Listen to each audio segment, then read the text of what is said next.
ఇక్కడ కనిపిస్తుంది. ఆంధ్రప్రదేశ్‌లో ఈ మధ్య కాలంలో పింఛన్ల తొలగింపుకు సంబంధించి చాలా తీవ్రమైన వ్యతిరేకత వస్తుంది ప్రభుత్వం మీద అనేది చాలా క్లియర్‌గా కనిపిస్తుంది. అంటే ముఖ్యంగా ఇక్కడొచ్చేసి వికలాంగులు పింఛన్లు తొలగించిన తీరుకు సంబంధించి చాలా పెద్ద ఎత్తున కూడా ధర్నాలు కూడా చేస్తున్నారు ఇప్పటికే. అంటే వాళ్ళకు సంబంధించిన ప్రభుత్వం నుంచి వర్షన్ ఏంటంటే ఏదైతే డాక్యుమెంట్స్ ఉన్నాయో ఆ డాక్యుమెంట్స్ అనేవి సరిగ్గా లేనందువల్ల దానివల్ల వచ్చేసి దాన్ని రివ్యూ చేస్తున్నాం. సో కాబట్టి దానివల్ల తొలగించాము. గతంలో వచ్చేసి ఎప్పుడైతే గత ప్రభుత్వం అమలు చేసినప్పుడు సరైన సర్టిఫికేట్ లేకుండా దొంగ సర్టిఫికేట్లు పెట్టి చేశారు. సో కాబట్టి అది ఇది అని చెప్తున్నారు. కానీ ఒక రకంగా ఈ మధ్యకాలంలో పింఛన్లు పోయిన వాళ్ళందరూ కూడా సోషల్ మీడియాలకు వీడియోలు పెడుతున్నారు. బయటకు వచ్చి చూస్తున్నాం మనం. వీల్‌చైర్‌లో వస్తున్నారు. చేతులు బదులు పోయిన వాళ్ళు ఉన్నారు. కాళ్ళు పోయిన వాళ్ళు ఉన్నారు. నడవలేని పరిస్థితుల్లో ఉన్నారు. ఎంతోమంది చాలా ఇబ్బందికరమైన పరిస్థితుల్లో బయటకు వచ్చి మాట్లాడుతున్నారు. సో కాబట్టి మరి ఇలాంటి వారి అందరికీ కూడా దొంగ సర్టిఫికేట్లు ఎక్కడి నుంచి వస్తాయి?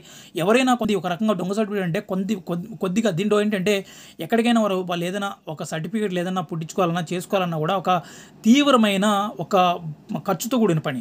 సో కాబట్టి దానికి సంబంధించి ఒక రకంగా వాళ్ళకున్న పరిస్థితుల రీత్యా ఏదైనా కూడా కొంచెం ఏదో ఇది పెట్టుకొని చెప్పేసి కొంతమంది ద్వారా కూడా ఆ సర్టిఫికేట్లు తయారు చేయించుకొని దాని ద్వారా కూడా పింఛన్ తీసుకున్న తీరు కూడా మనం చూస్తున్నాం. అంటే గతంలో జగన్మోహన్ రెడ్డి గారు వికలాంగులకు సంబంధించి చాలా పెద్దపీట వేసేసి 6,000 నుంచి వికలాంగులకు 6,000 నుంచి దాదాపు 15,000, 20,000 దాకా ఇవ్వడం జరిగింది. సో కాబట్టి ఇవన్నీ కూడా మనం చూడడం జరిగింది. ఇవన్నీ కూడా తగ్గించే రీతిలో దీని అంటిని కూడా ప్రణాళిక సిద్ధం చేసుకొని ప్రస్తుత ప్రభుత్వం దీని అంటిని కూడా తీయడం జరిగింది. తర్వాత వచ్చేసి మళ్ళీ రీకాల్ చేస్తారని కూడా చెప్పుకొస్తున్నారు. కానీ రీకాల్ చేసినప్పటికీ కూడా గతంలో ఇచ్చినంత ఇవ్వరేమో అన్న భయం అనేది చాలా పెద్ద ఎత్తున వినిపిస్తుంది అనేది చాలా క్లియర్‌గా అనిపిస్తుంది. అంటే ఎవరైతే జగన్మోహన్ రెడ్డి గారు గతంలో ఆయన పాదయాత్రలో ఇచ్చిన హామీ నెరవేరుస్తున్నానని నెరవేర్చిన తర్వాత అంటే దీంట్లో రాజకీయ కోణం కనిపిస్తుంది. అంటే ఒక రకంగా టీడీపీ పార్టీలో చాలామంది చాలా పెద్ద ఎత్తున చెప్తున్నా కూడా వికలాంగులను తొలగించడానికి ఉద్దేశం కాదు మాది. కానీ చాలా క్లియర్ కట్‌గా కూడా ఎవరైతే అర్హులు ఉంటారో వాళ్ళకే చెందాలి కానీ అనర్హులకు చెందకూడదనే రీతిలోనే మేము చేస్తున్నామని ఒక పక్క చెప్తున్నప్పటికీ కానీ దీంట్లో పూర్తిగా కూడా అల్టిమేట్‌గా ఇప్పుడు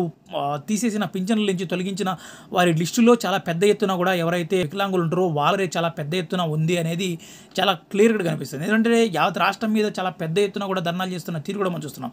ఏదేమైనా కూడా వికలాంగులకు సంబంధించి ఇలా తొలగించడం అనేది సరైన విషయం కాదు. దీన్ని కాస్త మరోసారి పరిగణలోకి తీసుకొని దీన్ని సరి చేసుకుంటే బాగుంటుంది.